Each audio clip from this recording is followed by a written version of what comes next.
আগের ক্লাসে আমরা পড়েছিলাম কি গ্যাস সম্পর্কিত বয়েলস এবং চার্লসের সূত্র। আজকে পড়ব আমরা কি না অ্যাভোগাড্রো প্রকল্প। কি পড়ব আমরা? অ্যাভোগাড্রো প্রকল্প। আচ্ছা, অ্যাভোগাড্রো প্রকল্পে কি বলছে? অ্যাভোগাড্রো প্রকল্প বলছে না একই চাপ ও উষ্ণতায় সকল গ্যাসের সমায়তন সকল গ্যাসের সমান সংখ্যক অণু বর্তমান থাকে। একটা নতুন কথা, অণু বর্তমান থাকে। তাহলে কি না একই চাপ ও উষ্ণতায় সকল গ্যাসে সমান সংখ্যক অণু বর্তমান থাকে। সেই অণুর সংখ্যাটা কত?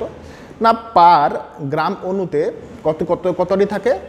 পার গ্রাম অণুতে থাকে কত? না 6.023 বা ওটাকে 6.022 বলতে পারো ইন্টু 10⁻23 পার গ্রাম অণু। ঠিক আছে, তাহলে কি না এক গ্রাম অণুতে কত থাকে?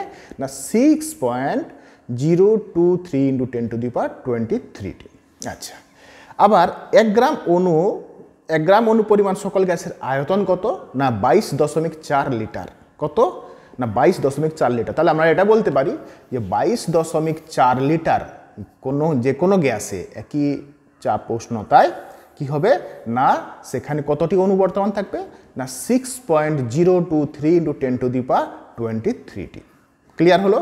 তাহলে কি বলবে? একদম ক্লিয়ার করে দেখো না যে কোনো একই চাপ উষ্ণতায় কি প্রমাণ চাপ উষ্ণতায় বা এনটিপিতে বলতে পারো কি না এনটিপিতে হ্যাঁ যে কোনো গ্যাসে 22.4 লিটার যে কোনো গ্যাসের মধ্যে কতটি অণু বর্তমান থাকবে? 6.023 ইন্টু 10⁻23টি। ঠিক আছে। আচ্ছা, এখানে অ্যাভোগাড্রো প্রকল্পকে আমরা প্রকল্প বলছি কেন? এখানে সূত্র বলছি না কেন?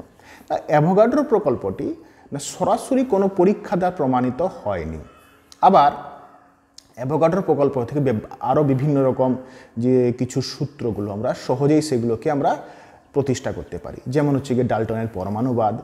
আচ্ছা, আর একটা হচ্ছে গিয়ে তোমার গেলুসাকের গ্যাস আয়তন সূত্র, যেটা আমরা এক্ষুনি পড়ব, সেটা আমরা প্রতিষ্ঠা করতে পারি। আচ্ছা, এই অ্যাভোগাড্রো প্রকল্প থেকে আমরা অণু সম্পর্কে ধারণা পাই।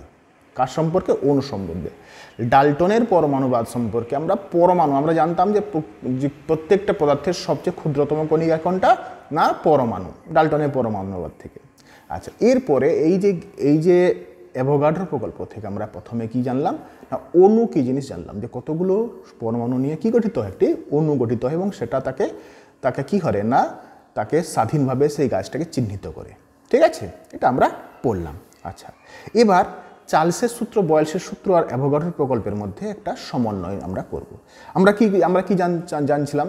বয়েলসের সূত্রে কি জানছিলাম না ভি ভেরিজাজ আয়তনের সাথে কি না 1/p, মানে চাপ বাড়ালে কি হয়? গ্যাসের আয়তন বাড়ে। V ভেরিজাজ 1/p।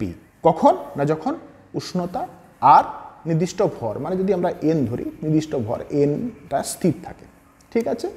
আচ্ছা, আবার চার্লসের সূত্রে আমরা কি পেয়েছিলাম না উষ্ণতা বাড়ালে গ্যাসের আয়তন বাড়ে। তাহলে কি ভি ভেরিজাজ টি যখন কি না চাপ, প্রেসার আর এবং নির্দিষ্ট ভর হ্যাঁ এনটা যখন স্থির থাকে। এবার আমরা অ্যাভোগাড্রো প্রকল্পে কি জানলাম না ভরটা কি করে না যে কোনো ভরের সমান সংখ্যক অণু বর্তমান থাকে বলেছি না নির্দিষ্ট ভরে তার একই আয়তনে। তাহলে ভি ভেরিজাজ আমরা এন বলতে পারি, সংখ্যক অণুকে আমরা কি এন দ্বারা প্রকাশ যদি করি তাহলে কি বলবো না ভি ভেরিজাজ এন আমরা বলতে পারি। তাহলে এইগুলো যখন সমন্বয় সূত্রের এটা ভেদের সমন্বয় সূত্রে যদি আমরা এটাকে স্থাপন করি তাহলে কি হবে না ভি ভেরিজাজ এন টি বাই পি। আচ্ছা, এই ভেরিজাজটা তুলে দিলে আমরা একটা কে ধ্রুবক আর একটা আমরা নেব। তো এই কেটাকে আমরা যদি আর দ্বারা প্রকাশ করা হয় তখন তাই কি বলে? আর কে বলা হয়? সার্বজনীন গ্যাস ধ্রুবক। তাহলে কি বলবো তাকে? পিভি সমান এনআরটি।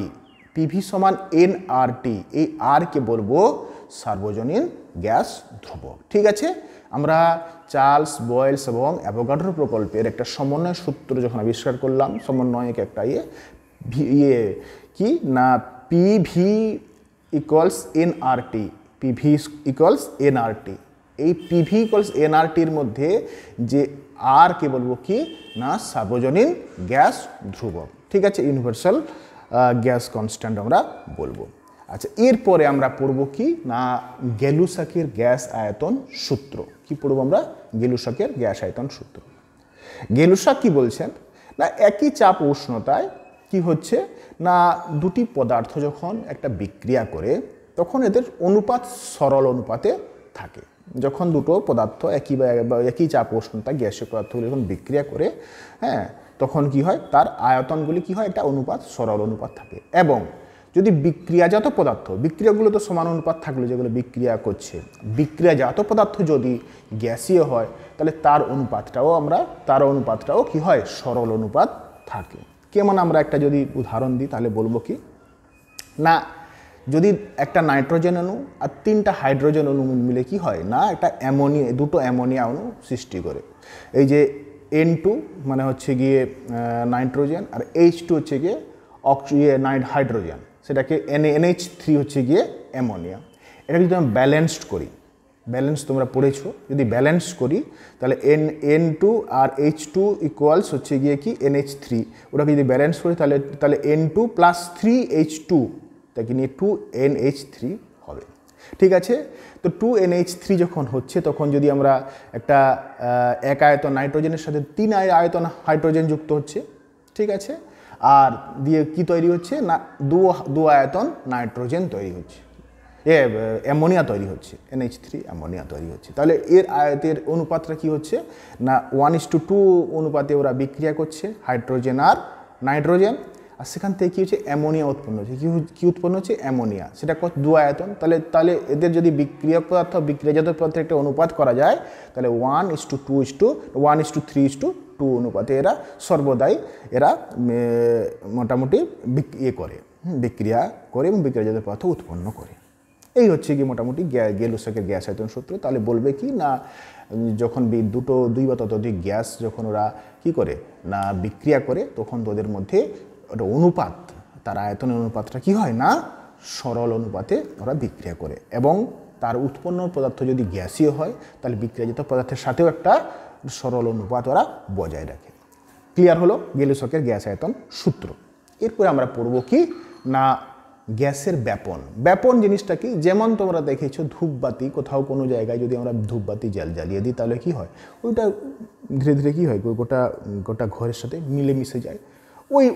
ওইটাকে আমরা কি বলবো ব্যাপন বলবো। এটাকে আমরা কি বলবো কীরকম একটা ভাষায় প্রকাশ করব না পরস্পরের সাথে বিক্রিয়া করে না এরকম এক বা একাধিক গ্যাস বা দুই বা ততোধিক গ্যাস পরস্পরের সাথে বিক্রিয়া করে না এরকম দুই বা ততোধিক গ্যাস কি হয় না একে অন্যের সাথে মিশে যায় এবং কি হয় না একটা সমসত্ব মিশ্রণ তৈরি হয়। কি মিশ্রণ তৈরি হয়? সমসত্ব মিশ্রণ তৈরি হয়।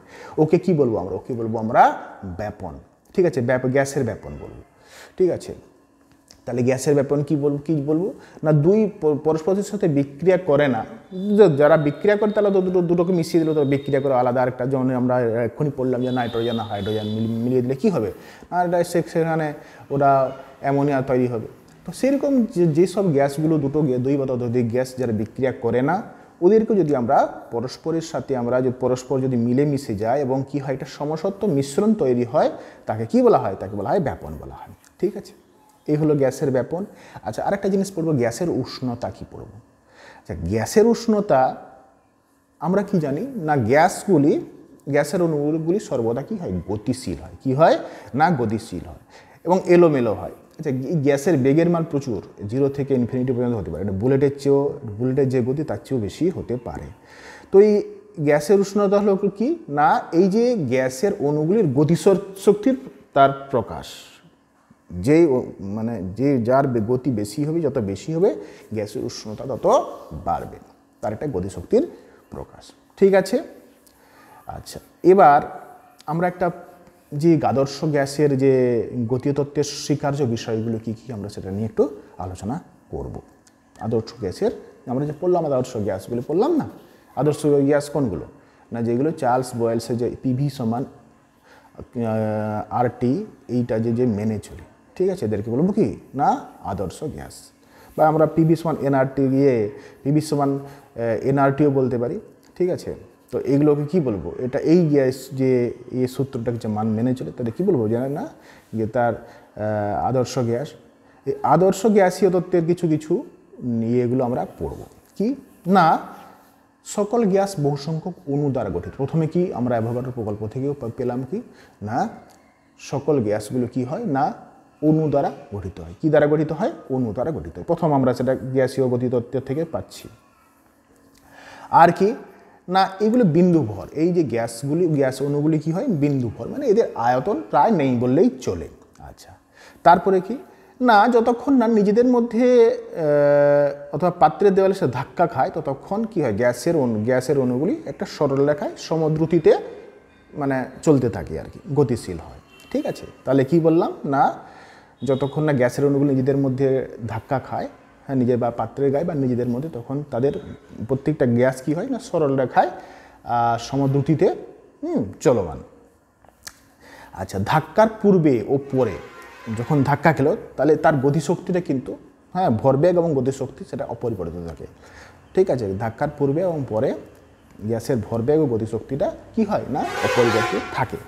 আচ্ছা, এবার গ্যাস অণুগুলি নিজেদের মধ্যে কোনো আকর্ষণ বা বিকর্ষণ বল নেই। আরেকটা কি জানলাম না গ্যাস অণুগুলো নিজেদের মধ্যে কোনো আকর্ষণ বা বিকর্ষণ বল নেই। আচ্ছা, গ্যাস আরেকটা কি জানবো না গ্যাস অণুগুলি সর্বদাই কি হয় না গতিশীল, সর্বদাই কি হয় না গতিশীল। আচ্ছা, আরেকটা জিনিস আমরা জানবো কি, তাহলে অনেকগুলো জানলাম, সাতখানা জানলাম, ছখানা জানলাম, আবার সাতখানা কি না গ্যাস যে পাত্রে আছে পাত্রের উষ্ণতা যে স্থির থাকে তাহলে কি হয় না যে কোনো স্থানে কি একক আয়তন অণুর সংখ্যা সর্বদা সমান থাকে। এটা আমরা জানলাম। তাহলে কি জানলাম না গ্যাসগুলো কি হয় বহু সংখ্যক অণু দ্বারা গঠিত হয় একটা। দুই হচ্ছে কি এই গ্যাস অণুগুলি বিন্দু ভর, এদের আয়তন প্রায় নেই বললে চলে। গ্যাসগুলির মধ্যে কোনো আকর্ষণ বা বিকর্ষণ বল নেই। ঠিক আছে, গ্যাস অণুগুলি সর্বদা গতিশীল। আচ্ছা, যতক্ষণ না কোনো গ্যাসের মধ্যে বা দেওয়ালে ওরা ধাক্কা খাচ্ছে ততক্ষণ পর্যন্ত কি হয় গ্যাস অণুগুলি সরল রেখায় চলতে থাকে। আচ্ছা, আরেকটা কি না গ্যাস ধাক্কার পূর্বে এবং পরে গ্যাসের ভরবেগ ও গতিশক্তি পরিবর্তিত থাকে। আচ্ছা, আরেকটা কি না গ্যাস যে পাত্রে রাখা হয় যদি স্থির উষ্ণতা আর চাপের মধ্যে গ্যাসের মধ্যে কি হয় না অণুগুলির সংখ্যা অপরিবর্তিত থাকে, একক আয়তনে তার অণুগুলির সংখ্যা অপরিবর্তিত থাকে। আচ্ছা, আরেকটা যে দেখো তাহলে এটা হচ্ছে গিয়ে আদর্শ গ্যাসের। আদর্শ গ্যাস থেকে বিচ্যুতির কারণ কি, বাস্তবতা কি না বাস্তবের মধ্যে আমরা যতই বলি গ্যাসের অণুগুলো বিন্দু ভর, তার আয়তন নেই বললে চলে, কিন্তু কিছু না কিছু আয়তন তার মধ্যে থাকে। আরেকটা যে বলছি আমরা গ্যাসের অণুগুলি পরস্পরের সাথে আকর্ষণ বিকর্ষণ করে না, অ্যাকচুয়ালি এগুলো আকর্ষণ বিকর্ষণ করে। ঠিক আছে, এইটুকু। এরপরে আমরা কি করব না প্রশ্ন উত্তরে আমরা